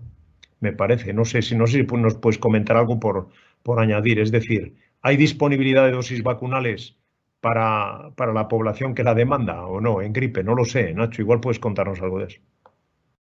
Nacho. Bueno, tenemos algún problema de abastecimiento, pero digamos por el reparto en el tiempo, pero dentro del calendario de lo que va a ser la campaña sí que habrá vacunas para todos. Desde luego, vamos, se han adquirido en cantidad más que suficiente, sin perjuicio de que quizá la demanda de este año, la organización, el hecho de animar a la vacunación ha producido incluso un cierto desequilibrio entre los grupos primariamente indicados y la demanda que ha habido por parte de otros grupos. Eso ha producido algunos problemas de abastecimiento. Incluso he escuchado a José Luis también estos días en alguna emisora comentando también alguna otra incidencia logística con este asunto. Pero bueno, yo creo que habrá lugar para ello y en todo caso, por supuesto, garantizando el abastecimiento, pues buena noticia es que se hable de la demanda de las vacunas y no del rechazo a las mismas. Y me parece que esa es la cuestión. No, yo no me refería más que eso, sino por la necesidad que conlleva a lo mejor hacer campañas de reeducación o de redifusión sanitaria. Alberto lo recordará porque lo publicó él como primer autor y nosotros lo firmábamos en el año 2009 en la gripe monovalente, ¿cómo era? Pandenris, Focetria, Panenza, ¿no? Aquellas monovalentes de gripe. Lo que no se colocó en las 5 primeras semanas ya no lo colocas. Sobraron vacunas, como sabéis, en el contexto de la gripe pandémica del 2009. Entonces aquí digamos, avanzando lo que pueda venir en el tema del corona, que está muy de moda, pues quizás habría que saber si en una temporada como esta de gripe, donde se ha empezado el 5 de octubre, corregidme si no es así, me parece, la primera semana de octubre, y realmente, aunque estemos ya 6 semanas más tarde, igual para llegar a coberturas más elevadas, con independencia de que los sanitarios vayamos bien o no, pues pensad si habría que relanzar alguna campaña, ¿entendéis?, en los medios para volver a intentar potenciar, ¿no?, o revitalizar, por así decirlo. Y estoy de acuerdo que ha sido muy brillante lo que has contado de la motivación continua y la convicción cuerpo a cuerpo que decía Alberto, ¿no? Aquí esto es como otras facetas de la vida, ¿no? Casi como pedir votos cuando hay elecciones en el colegio. Tienes que asegurarlos uno por uno. Hay una pelea, sí. Entonces, eso es el convencimiento en gripe. Pero yo, de verdad, todavía hay muchas personas de nuestro entorno que son reticentes, ¿eh? Y ahí me ha gustado lo que ha dicho Alberto del calendario de la vacunación del adulto. Es decir, muchas compañías farmacéuticas que son muy honorables, por supuesto, que tienen líneas de investigación muy poderosas en la credibilidad de las vacunas, deben de esforzarse en presentar la gripe como el paradigma de la vacunación en el adulto, porque es fiel el adulto con el neumococo todos los años, como será el tétanos o la tosferina, ¿no?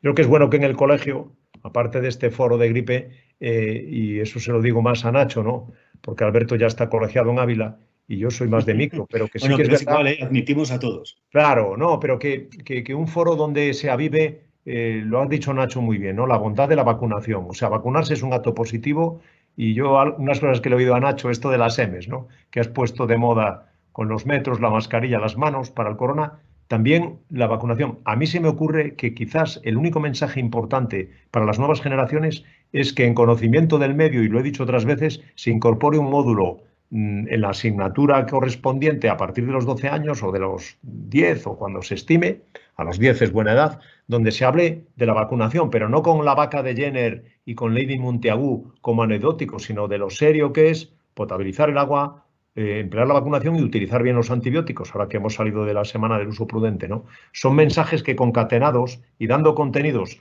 a nuestras generaciones cuando realmente, pues en fin, tengan, como decías tú, la vida de sus hijos encomendadas, no duden de la vacunación. Yo creo que es el esfuerzo de educación y vosotros sois docentes también y sabéis lo que hay que hacer, ¿no? Y también José Luis, que es gran divulgador y lo hace bien, ¿no?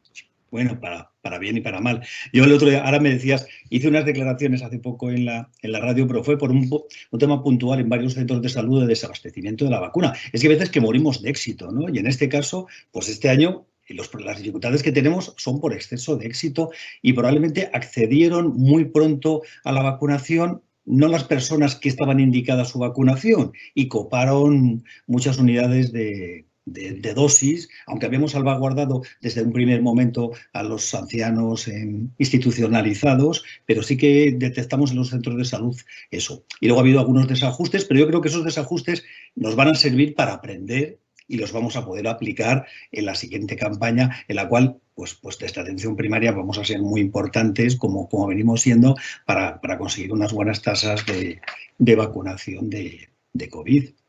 Sí, José Luis, desde luego para la próxima temporada tenéis un reto enorme, ¿eh? Si recordáis, en el año 2005, con la gripe aviar, se elevó muchísimo los resultados de vacunación de esta temporada, 2005-2006, y al año siguiente cayeron en picado. O sea, tenemos un reto enorme en la próxima temporada de mantener los buenos resultados que supongo que obtengamos en esta, ¿eh? Y eso tiene que ser un trabajo de todos.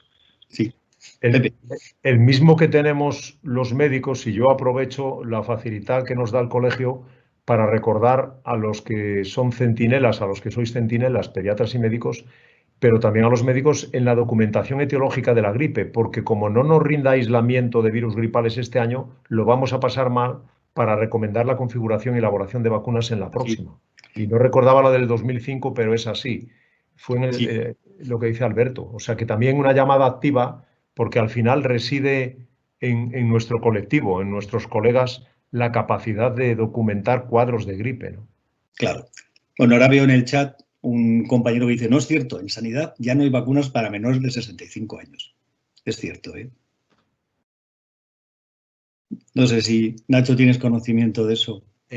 A ver, sé que está costando adecuar, digamos, la disponibilidad de las vacunas y lo que se nos sirve también con la demanda que existe este año, pero también sé que hay, tengo grandes compañeras que están trabajando en el tema buscando cómo sea la posibilidad de hacerlo llegar de la manera más ágil posible, más allá de alguna situación puntual. Es verdad que, dado este entorno COVID en el que nos encontramos ahora, pues no tengo tan claro conocimiento de lo que está ocurriendo en concreto con el tema de la gripe, porque no somos universales como la vacuna.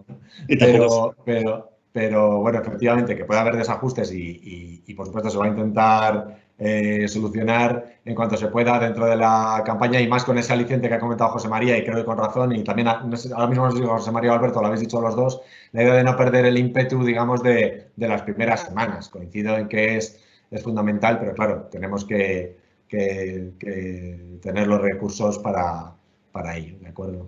Yo creo que la tendencia que se marca, que lo que ha ocurrido este año se va a convertir en tendencia para los próximos años. Tanto la vacunación de los profesionales, que ha aumentado muchísimo, como la vacunación de la población, si somos capaces luego de tener buenos resultados clínicos.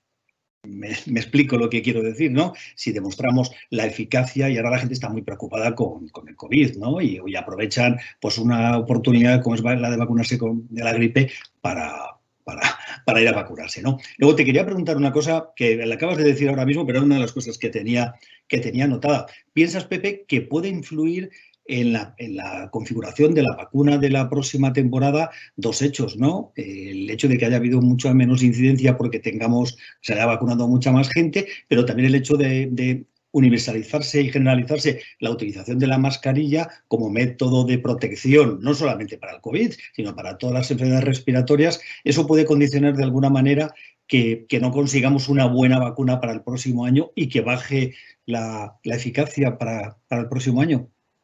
Sí, bueno, vamos a ver, lo que dices de las mascarillas es muy justo, ¿no? Se ha aceptado por todos los centros de gripe del hemisferio sur que la baja prevalencia, los chilenos lo han publicado la semana pasada en Revista Clínica Española, que es una revista asequible y que se puede leer, y lo publica el centro de Melbourne, el Victorian, que es un laboratorio pues muy dotado en Australia, ¿no? Y también el de Nueva Gales del Sur, cuya capital es Sydney, y ahí está. Ellos sostienen que la mascarilla, la distancia social y la propia vacunación han condicionado una menor incidencia, hablemos de incidencia, de la gripe.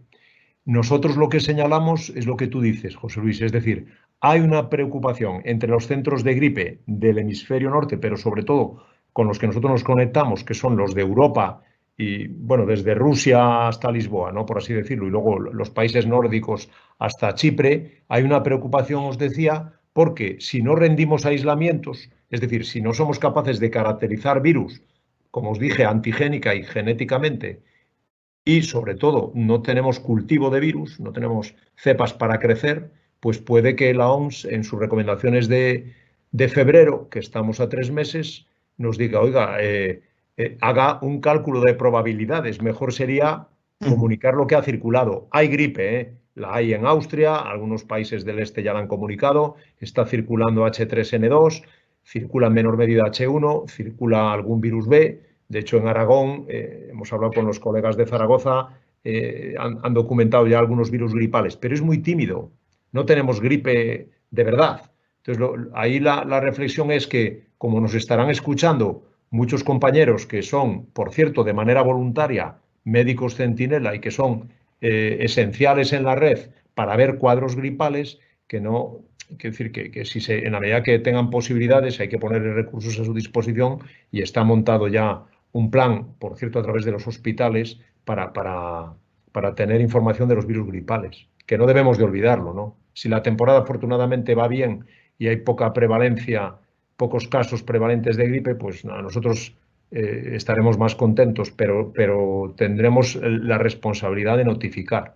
En este sentido, yo creo que se necesita una acción de Estado para potenciar el papel de la red que la OMS encomendó a España hace 40 años y que no debemos de perderla. Es decir, los colegas de Barcelona tienen las mismas incertidumbres que nosotros, y también el grupo de Inmaculada Casas y Paco Pozo en Majadahonda también. Bueno, yo solo decía eso, o sea, nosotros desde Micro, pues a tratar de aportar nuestra contribución, que siempre es modesta, pero en este caso es interesante. Es que probablemente nos hemos centrado mucho en la atención primaria y en los hospitales, en etiquetar rápidamente lo que es COVID, y parece que lo que no es COVID respiratorio lo dejamos todo junto ahí en un cajón desastre y decimos, oye, bueno, no es COVID, pues te vas para casa, y no lo hacemos mucho más, ¿no? Vamos, te vas para casa se tienen que ir todos, ¿no? Pero no mantenemos esa tensión de seguimiento con esos pacientes que le etiquetamos de cuadro respiratorio leve. La verdad es que yo, en el ámbito donde estoy trabajando, todavía no he visto ningún cuadro sugestivo. No, sí, circulan ahora circulan rinovirus, o sea, enterovirus es lo que circula. Pero bueno, ya sabemos que cuando va a aparecer el pico va a ser a diciembre, enero, que es cuando nos aparecen esos picos de... Es lo creíble. Claro. Sería interesante el disponer de test de antígenos rápidos como los que tenemos para COVID, que nos diferenciasen COVID, gripe, virus respiratorio sincicial, todas estas cosas. Os lo lanzo a los tres. Pues que hablen otros. Venga, Alberto. Sí, ya te digo yo que sí, hombre. Hombre, la mejora de la capacidad diagnóstica siempre es bueno, José Luis. Entonces, eso es indudable. Vamos, si se pudiese disponer los centros de salud, desde luego ayudaría mucho a saber realmente el impacto que tiene la gripe, que como he dicho yo al principio de mi charla, todavía es la gran desconocida, ¿eh? Realmente el impacto y la carga de enfermedad que supone, ¿eh? Y sobre todo la repercusión con otras enfermedades. Pero indudablemente, el aumento de capacidad diagnóstica, y se ha visto claramente con el COVID, es fundamental. Entonces, a tu pregunta, sí, claro, indudable. Nacho. Es que no puedo sino responder afirmativamente y en los mismos términos que ha explicado magníficamente Alberto, ¿no? Tener la capacidad de un diagnóstico rápido y de cierta certeza en COVID parece que está cambiando un poco el paradigma dentro de todas las limitaciones que tenemos ahora mismo, y en gripe, pues evidentemente podría tener también sus claras ventajas. Es que no puedo añadir más a lo que han dicho, y Pepe, aunque se ha resistido, pues creo que es que no puede hacer otra cosa que ratificar lo mismo, pero por supuesto lo que él diga, que es el que sabe. No, nosotros siempre hemos sostenido, aquí solo la limitación que existe, yo lo hablaba, lo discuto estos días con compañeros y con Antonio del Clínico y tal. Una cosa es, vamos a ver, el factor determinante para que un test de antígeno rinda en positividad es que el paciente, creo que os lo he comentado muy de pasada porque he ido rápido, pero es así, tenga máxima carga viral, esté al inicio o sea un periodo excretor de virus gripales. En ese sentido tiene una sensibilidad 3 logaritmos menos que la molecular, pero puede valer. La segunda es la circulación de virus gripales. El antígeno es más sensible en la medida de que la prevalencia de gripe sube en la comunidad. Y lo tercero, no puedes tener a la atención primaria, José Luis, y tú lo sabes, con las herramientas del siglo XIX. Nuestro papel como microbiólogos, pues dar soporte, o sea, poder ayudar, formar, evaluar cuando proceda, pero dar soporte. O sea, nosotros en el centro de gripe, pues jolín, lo que nos tenemos que dedicar es a secuenciar virus, cultivar las formas difíciles, mantener el huevo embrionado y mandar a la OMS, que para eso estamos. Pero yo creo que la cultura de diagnóstico virológico en primaria o se aprovecha el tirón de esta pandemia o hemos perdido una oportunidad. Exacto. Y ahí lo... Tienes toda la razón, tienes toda la razón. Bueno, ahora por un chat privado de WhatsApp me dicen que sí que hay test rápidos de gripe, ¿eh? Si los quieres te los busco. No voy a decir quién me ha pasado ese mensaje. Evidentemente que les hay, lo que nos gustaría es tener disponibilidad en los centros de salud, en los puntos a los cuales acude el paciente para poder etiquetarles. Oye, yo he puesto 2 fotos, lo que pasa es que tenían nombre comercial y no lo pongo, pero hay tests rápidos de gripe y sobre todo hay tecnología de amplificación isotérmica y hay PCRs muy rápidas de 20 minutos, pero eso nos llevaría a ir a otra charla. O sea, que sepáis que el LIAT, por ejemplo, que está patentado por una compañía, detecta gripe A, gripe B y sincitial respiratorio. Por cierto, vemos muy poco sincitial este año. Es paradigmático en las situaciones de pandemia de gripe que se invierte. El sincitial, decía Raúl siempre que es el heraldo de la gripe, y eso está muy bien dicho, viene antes, ¿no? En los meses de actividad por sincitial. Nosotros tenemos una serie publicada de 18 años en el clínico y vemos que es así, 7 meses de actividad. Por lo tanto, todo lo que sea cultura de diagnóstico al servicio de primaria excede no ya el antígeno, sino hay técnicas moleculares relativamente sencillas que también están montadas. Y tenemos, por cierto, grupos de pediatras con mucha tradición en el diagnóstico de las infecciones víricas ya. Eso lo conozco. Bueno, tenemos una pregunta en el chat que dice: ¿en qué medida la vacunación antigripal puede proteger de algún modo a la infección COVID? ¿Rumorología? ¿Hay alguna evidencia? A ver, esto surge de que sí que hay algún artículo publicado en el que alude una cierta protección de la vacunación antigripal frente al COVID, pero yo hago mías unas palabras que dijo el profesor Ortiz de Lejarazu: no seré yo el que diga que la vacunación antigripal protege frente al COVID. Sí, yo creo que es fake en alguna medida, ¿no? O sea, una cosa es vacunar frente a gripe. Recordad las diferencias, ¿no? Gripe, 8 segmentos genómicos codifican de una manera, corona, solo un segmento genómica, una estructura, o sea, el coronavirus, 90% de su genoma lo dedica a proteínas estructurales y con splicing y con pseudonot va compensando de otra manera, transcribe directamente para mensajeros. Luego el diseño de las vacunas, ahí viene esto famoso que nos contarían Nacho o Alberto del ARN mensajero. ¿Por qué se han diseñado así las vacunas? Por la propia biología del virus.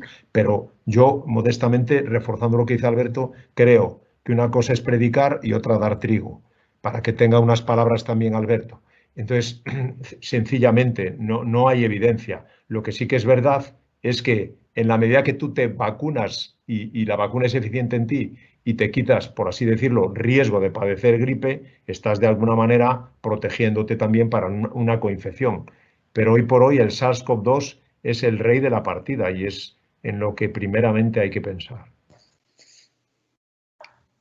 Muy bien. Nacho, ¿qué nos cuentas? Lo mismo, iba a hacer mías también las palabras de Raúl Ortiz de Lejarazu y nada, en la misma medida. Bueno, pues que la coinfección COVID-gripe sí que, evidentemente, pues proteger esa parte en lo que pueda empeorar el pronóstico, pues sería seguramente la única la ventaja, pero como bien dice Pepe, pues bueno, pues fake en el sentido de no entender otra protección que no pudiera ser esa. Muy bien. Oye, una pregunta, ya para finalizar. ¿Qué opináis? Eso es una pregunta que os dirijo a cada uno de vosotros para que hagáis. ¿Habría algún escenario de vacunación obligatoria? ¿Os planteáis algún escenario de vacunación obligatoria? Bueno, pues si os parece como salud pública, por lo que me toca,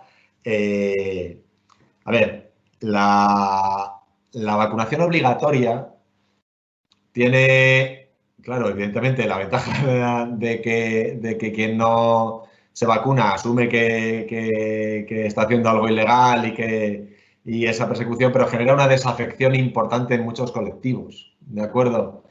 Yo creo que mientras exista una buena concienciación de la importancia de vacunarse, y es un tema que hay que trabajar y ha surgido aquí, y se ha hablado desde los colegios y desde el conocimiento del medio, o aquello que en su momento se llamó educación para la ciudadanía, que luego tenía otros sesgos de otro ámbito, pero que también creo que era un ámbito muy importante para trabajar estos temas, etcétera, ¿no?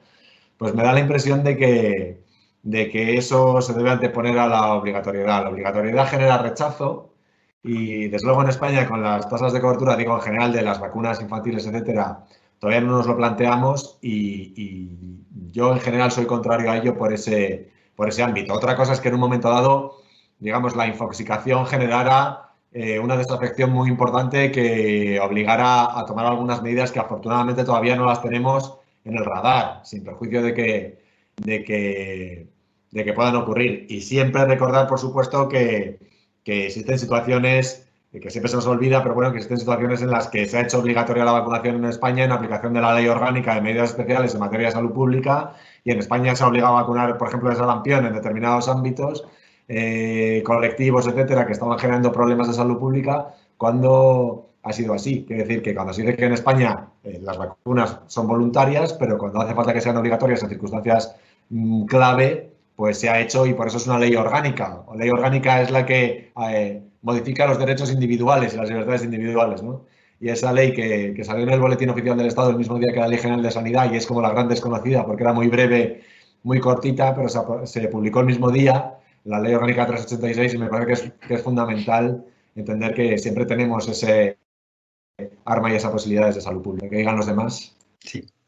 Nada, compartir lo que has dicho, Nacho. Desde luego, aquí, tanto en España como en Europa, la obligación de vacunar, se ve, ya no es que sea necesario, sino que puede ser hasta contraproducente, ¿no? Y con el nivel de vacunación y la respuesta vacunal que tenemos, nunca se ha contemplado como una opción. Y luego, bueno, pues como ha dicho Nacho, siempre tenemos la Ley Orgánica de Medidas Especiales de Salud Pública, en el que en determinados casos se puede obligar a la vacunación.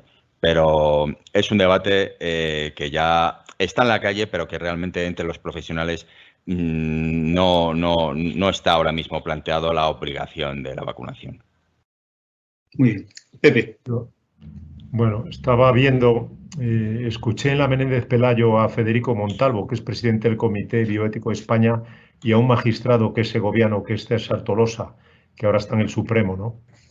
Y ellos concluían, venían a trasladar la idea de que hacía falta, siendo verdad lo que dicen Nacho y Alberto, que me parece muy, muy brillante y apuntan a la raíz del rechazo que se puede potenciar, pero señalaban los juristas que hacía falta articular algún sistema jurídico y no ponían ese ejemplo, ponían el de la hepatitis B. Pero pensad en la gripe que podemos llevar los sanitarios cada año a nuestros pacientes en la UCI. Todos hemos visto casos de gripe nosocomial adquirida en el contexto de cuidados intensivos porque alguien ha infectado a un paciente, y no diré más. Entonces, yo recuerdo en mi época, hace años, cuando estuve rotando en la Clínica Mayo, que me tuvo parado la secretaria de Carlos Payá, ¿no? Teresa Wolf, hasta que le exhibí un certificado de vacunación frente a la hepatitis B eficiente, y no te dejan. Todo depende de las exigencias, y en nuestro ámbito, y estamos en el Colegio de Médicos, aunque me imagino que se podrá conectar cualquier persona externa al chat, ¿no? Pero es importante que sepamos que igual el escenario jurídico migra. Yo, en determinadas circunstancias, como ha dicho Alberto, creo que sí que es exigible la vacunación como norma y requisito para el ejercicio, por ejemplo, el nuestro, el profesional, en algún contexto. Y instituciones de prestigio de todo el mundo, la Mayo es la segunda en el ranking después de la Johns Hopkins, y lo sigue siendo en muchas escalas de valoración, lo exigen. no sé, entonces muchos dicen, José Luis, que a veces falta valentía política para tomar decisiones. Tengo aquí otro ordenador y no he podido ver, pero creo que así lo titulaban. Si buscáis en la Universidad Menéndez Pelayo, en los encuentros de verano, el de vacunación de este año, venían a concluir eso, ¿no? Que probablemente en algún escenario va a ser muy interesante lo que se suscite en torno a la vacuna del SARS-CoV-2, que ya veis que el discurso lo llevan los medios. Si no lo lideran estos señores que nos acompañan, que son Alberto y Nacho, que son especialistas en preventiva, alguien va a ocupar su espacio a la hora de formar y dirigir a la opinión pública, ¿no? No digo yo que entremos como tertulianos en amarillismo, pero sí que es verdad que en algún contexto, a la pregunta que nos haces, José Luis, la vacunación es cuando menos exigible al profesional que ejerce y actúa en un ámbito clínico de riesgo para el paciente al que está atendiendo. Yo eso lo tengo claro. Muy bien, muchas gracias. Y pensáis ya, la última, que la mascarilla se va a quedar para, ya como dentro de nuestro acervo de buena conducta, siempre que tengamos como un proceso respiratorio, que antes nos llamaba la atención cuando veíamos a algún asiático con mascarilla y pensábamos que tenía miedo de los demás, ¿no? Y lo que tenía era responsabilidad para no contagiar a los demás. ¿Creéis que este tipo van a cambiar los hábitos en las siguientes generaciones? Estamos viendo que los niños en la escuela están teniendo mucho mejor comportamiento que el que tienen los adultos, ¿no? Esto yo creo que vamos a ganar en educación y en buenas costumbres. Y yo creo que los asiáticos, iba a decir la palabra asiáticos cuando la has dicho tú, ¿no? Quiero decir que realmente han marcado un poco ese paradigma, esa distinta cultura, pero del respeto también a lo global y de evitar el daño. Yo creo que quizá la mascarilla en ese sentido ha podido venir para quedarse.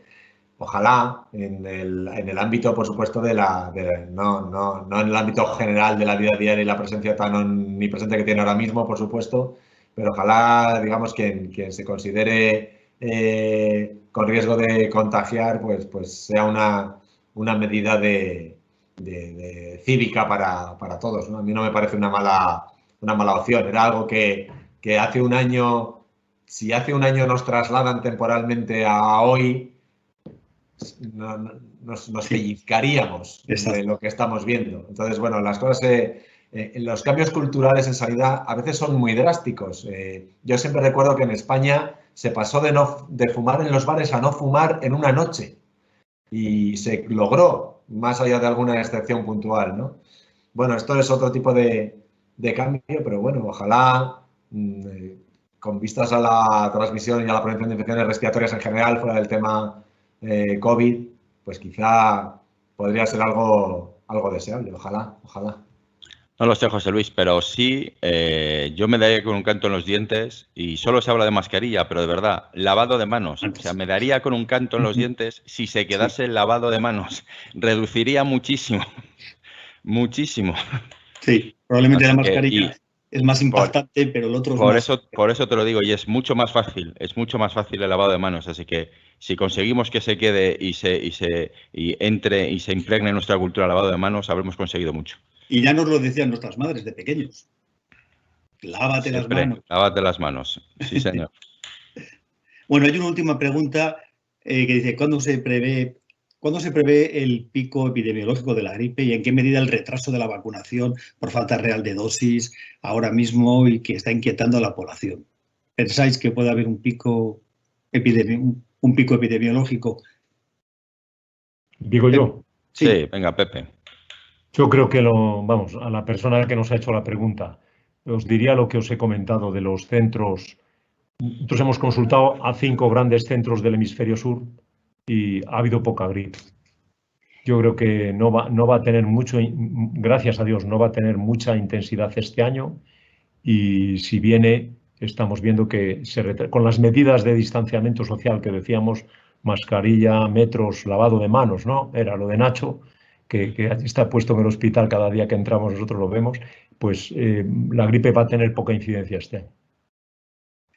Muy bien, bueno, pues yo creo que llevamos 1 hora y 40 minutos. Bueno, podríamos tirarnos otra hora más perfectamente. Muchísimas gracias a los 3 ponentes, muchísimas gracias a los asistentes y la gratitud a nuestro patrocinador y nada, pues que continuaremos haciendo actividades de este tipo con ponentes de esta talla y estupendo. Muchas gracias a todos. Gracias a Gracias vosotros. a todos. Gracias, hasta luego, saludos. Un saludo.